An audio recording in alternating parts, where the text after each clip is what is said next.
everyone. I'm Bob Kraft. I'm one of the board members for the housing development called Northfield Haven, which will be a housing facility for people with developmental difficulties. I'm here today with Rhonda Pierce, who is the housing director for Twin City Development, and she's going to help me by giving you some updates and details about our facility here. Rhonda, glad you're here today. Thank you for helping me put this together. Sure. So as we walk through the building, I'll kind of just tell you some of the things we've done with the building. This was a complete demolition of the old medical wing of Northfield Villa. It's about 16,000 square feet, and it will house 15 apartments and a community room. This is a perspective from one of the doors that goes into the facility, and as you can hopefully see, it's quite a long hallway down there. 185 feet. 185 feet, Rhonda says. That's just the community room. Right, to the community room down there. And of course more rooms on this side, but gives you an idea of what we're looking at here facility-wise, the footprint of it. This is the an office area? We have a little office, then we have mechanical where the boiler systems and the hot water, and then an electrical area. And then this will be the RAs, the assistants that lives here full time. This will be their apartment. You walk in and there'll be a kitchen over here. Okay. Bathroom, this will be living room. Huge bedroom. Whoa. Gigantic bedroom. And this can either be a second bedroom, or if they want to make it living space, they can make this the living space. We'll have a big walk-in closet at the end. Wow, nice. So it's a big apartment. So Awesome. Basically, you have either two bedrooms or a bedroom and a living room, bathroom, kitchen, Wow. and all this space here can be living space. This will all be kitchen. Huh. Wow, that's going to be awesome. So if you look in the the building of the construction, we had to tear out a lot of concrete in order to make way for new plumbing. So we had to tear out plumbing within each apartment and then all down the hallway to put in a new sewer line. It was determined that the plumbing in this building is about 40 years old, so we had to redo that. Now this whole wing has been reframed, so we can walk through and you can kind of see where the layout of the facility is going to be for each apartment, but we still have to get the plumbing put in, get it covered back up, put concrete back in. We've had the building foam insulated, so it's only 15 degrees out, but it's pretty comfortable in here. And we've got HVAC guys that are setting units in the ceilings. So those will be the heat sources for each apartment. Each apartment will have a mini split.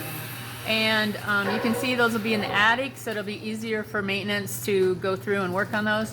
And as you can see, the ceiling is spray foamed at the top, and those are firewalls that come all the way down that separate each unit, and it's for fire safety and fire code. So it'll be a lot cleaner than blown-in insulation. So TCD Work Crew is basically the general contractor on this. Between myself and Heather Barraza, we're doing the general contracting. And this is the wall between the apartments and the community room. So as you can see, if you look into the apartments over here, and again, the concrete's still cut because we have to put in the new plumbing, but this will be a bathroom, this will be a kitchen, bedroom with a closet, and then there'll be a bathroom for the community room on the other side of this. So we'll catch the crew working a little bit. So all the firewalls, which we had to build 2 firewalls, have to have 2 layers of drywall. It had to have new footings, and it had to have 2 layers of drywall and plywood. That's so in case that the fire burns, that it would stand independently. It would not transfer to another area. So come on in here. Haver, you're on video. You're on candid camera. So this is Heather Barraza. He's the main construction lead on this project, and he's been a huge asset. As you can see behind us, this is the firewall that's being built. Again, we have to put plywood and then 2 sheets of fireproof drywall on top of it. You can kind of see this big area. This will be the kids' community room. So there'll be games and activities, and then in that room there'll be probably some TVs, ping pong tables.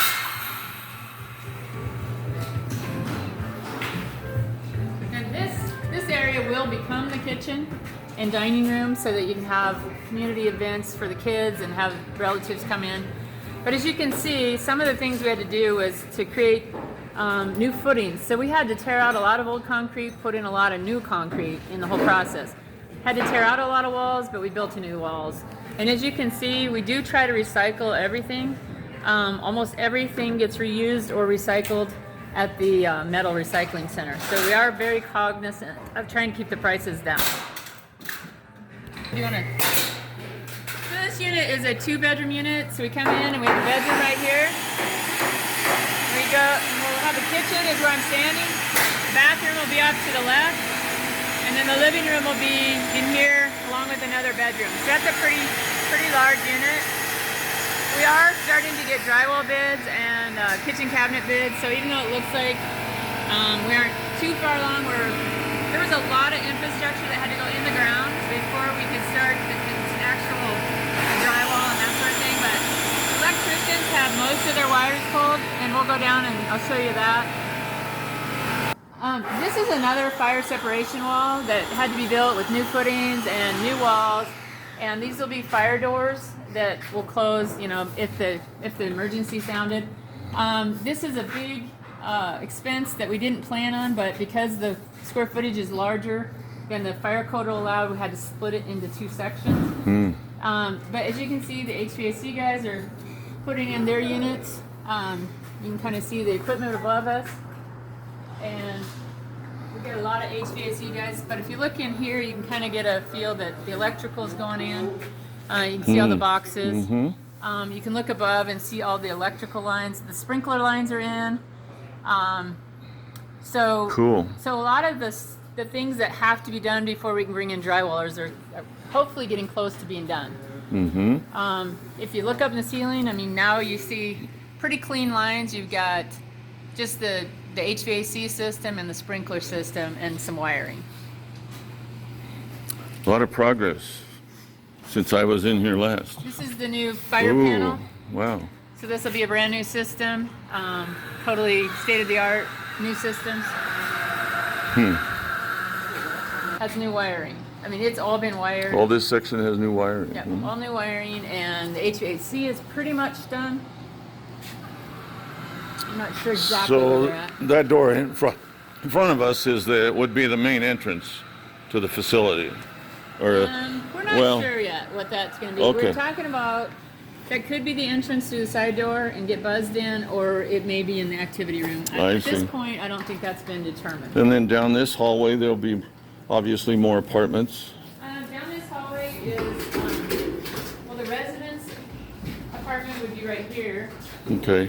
and then there's 4 more apartments. This is a section that, depending on funding, whether we have enough money to keep going, or if we just do that first corridor to start with and see where we end up. Okay. But we're hopeful that we can get the money to just complete the project, because it's really combined. I mean, there used to be a fire door here, and they've actually taken that out. So we're just hoping that we get the funding to be able to finish the project. With COVID and the additional costs, it has been a real challenge, but Yeah. we've made progress and we're getting there. But I would say we're probably at least 8 months to a year from being occupying it. Oh, I okay. don't know for sure, but it just depends on how materials come in. A lot of things that we think, you normally would be in stock, that we're having trouble getting those items down. So we're trying to gauge that right now. As you can see, in many areas, we had to dig out the sewer and the pipelines. And so this dirt will get actually replaced and compacted and tamped. We had to do that the whole length of the building. Wow. And that was quite a chore to get all of the dirt back in and compacted and tamped, and then put new concrete on top of it. So it kind of looks like a war zone right now in some areas, but it is progress. Yeah. Awesome. So here's your new electrical panels. I don't know if you can take pictures of that.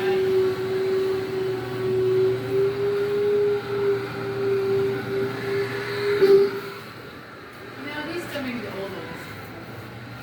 Well, this has new wire. Yeah, I'm not Okay. sure. I mean, you can see the wiring. Oh, yeah. Like some of it's new. Mm-hmm. Like this is new. Yeah. And you might take a picture of all this. And that, see all those junctions? Oh, wow. So there's a lot of electrical to redesign and redistribute to correct areas because of the reconfiguration. And then the sprinkler system will be all new as well. So these pipes are so that the plumber can pressure test their system to make sure there's no leaks or nothing that's not quite right. And so as soon as those are pressure tested, we can cover up areas that are exposed right I now see. and pour the concrete back in. So we've done that throughout the building where we've had a lot of things that we've had to tear the concrete up. 4 feet by 185 feet on one section had to be torn up and excavated. So that was quite a deal. So tell me again, what you said 8 months to how long before you might see bodies in there? I'm hoping, I would like to say by the end of the year, but I also know how construction projects go and they always Yeah. take longer than you think. So Yeah. I'm hoping at least a year from now that we have people here, but that's a guess. Yeah. So, Well, thank you, Rhonda. I truly appreciate it, and So- it's good to have an update. you're welcome. Hopefully, and if anybody wants to come and spend some time cleaning up, we always can use volunteers. All right. Very good. Thank you so much.